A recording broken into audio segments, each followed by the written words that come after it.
Right, welcome. My name's Noel. Jackson. So, this has been set up as part of your personal training package, I guess you could say, along with joining the gym and picking me up as your personal trainer. So, this is your nutrition consult. So this is, I do want to stress about sort of what my limitations are. Number one is I can't really do much in the way of, I can only sort of give you guides. I can't give you set meal plans. I can't tell you exactly what to eat or what not to eat. That's all the job of your varying degrees of dietitians, which we'll explain later. So again, these are just, I can educate you about what the government wants you to do, and in terms of your recommended daily guidelines, I guess, for food. Yeah, I'm quite limited in that because I'm not qualified.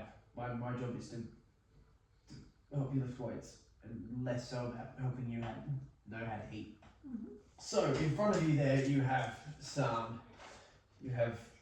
the old school food pyramid and the more new school, due to some printing errors, some writing over it, circle divided into a pie chart, sort of sorts.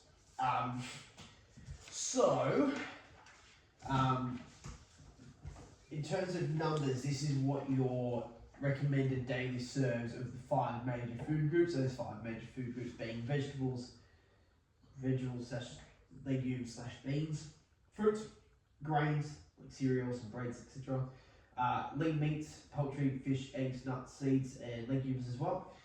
And then your dairy as well, so milk, yogurt, cheese, and other alternatives. So what the government says the average adult should have is 5 to 6 serves of vegetables per day daily. If you know, the more the better. You know, it's a bit like sunscreen; you can't have too much of it. For fruit, it's the same thing. So again, like a lot of your vegetables are going to be a lot lower in calories than a lot of your fruits, which isn't necessarily a bad thing. It just means that if you choose to have fruit, it's going to take up more of your caloric and how many calories you want to have in a day. Mm-hmm. But at least 2 serves of fruit per adult, 2 to 4, depending on which source you read your information from. But a lot of different diet government things will say 2 to 3. Your grains and cereals, so 4 to 6 serves, and trying to keep it mostly whole grain or as whole grain as possible. And then lean poultries, all your meats and like your main proteins, I guess you could say, 2 to 3 serves a day. And then dairy as well, 2 to 3 serves a day. 2 to 3 serves a day, if possible, the reduced fat variations.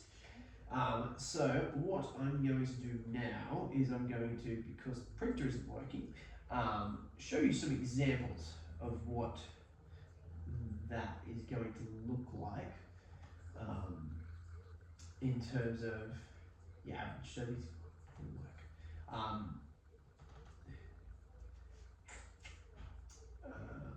didn't get these up beforehand, so this is going to take me a little bit. So while we're going through that, as well as discretionary choices is another one that I didn't sort of talk about. So that's just kind of like this, your the key takeaway and other bits and pieces.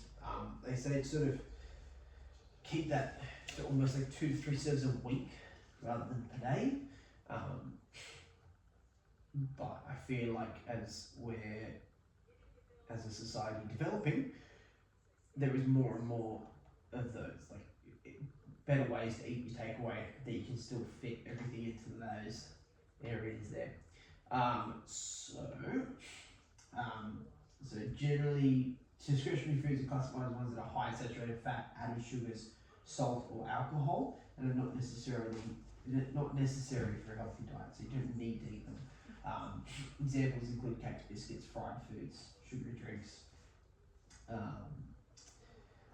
Should come as any surprise to say that consuming these foods excessively can lead to obesity, heart disease, and type 2 diabetes. So, in terms of now with the wonder of a computer, this is what classifies as a serving of fruit. So, you've got one large banana, like half a cup of fruit juice, 100% fruit juice, not like your little mini bottles of stuff, like the proper refrigerated fresh stuff. Quarter of a cup of raisins, 2 plums, half a grapefruit, medium bunch of grapes. That's sort of, I feel like that gives you an idea of that's what one serving of fruit is, and they want you to have sort of 2 to 3 of those a day. Or recommended to have 2 to 3 of those a day. And then this is going to look a little bit different because it's not real food. But a serve of vegetables is like something like a cup to half a cup of most of your greens and stuff. So half a cup of broccoli, half a cup of carrot, half a cup of 1 cup of leafy salad, half a medium potato or sweet potato, 1 whole medium tomato, all classified as 1 serve of veggies.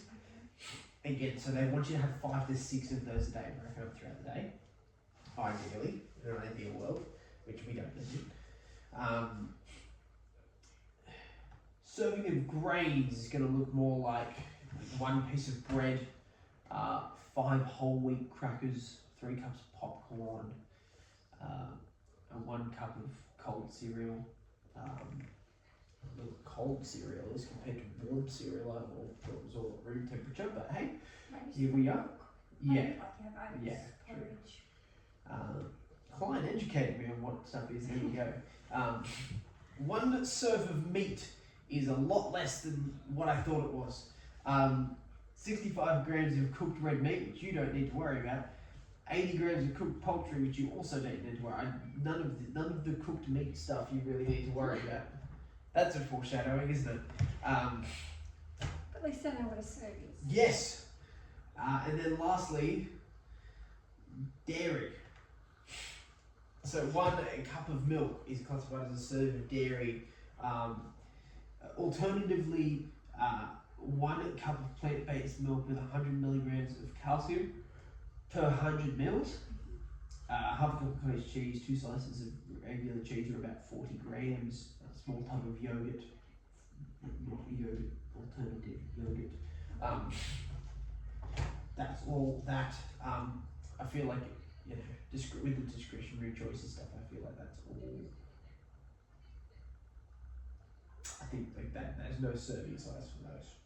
So, what I'm going to do is I'm going to educate you with it all first, and then I'm going to ask you where you think you sit and what help you might need. So, benefits of healthy foods and beverages. They're all going to provide you with essential nutrients that will support your heart health, improve mood. Like essentially, it's all going to provide you with all the essential nutrients you're going to need to live a healthy life. They also reduce risk of pretty much all your chronic diseases, and improve overall well-being, as well as boosting fitness performance and or mental cognitive performance as well. And then, lastly, you may be wondering, if I do need to go to a dietitian, which dietitian do I go to? Because there's 2. So you've got your accredited practicing dietitians as well as your accredited sports dietitians, and they're 2 very different dietitians. So you've got hang on. Didn't cover it. Sorry, go on. I fixed it. It was paper jam.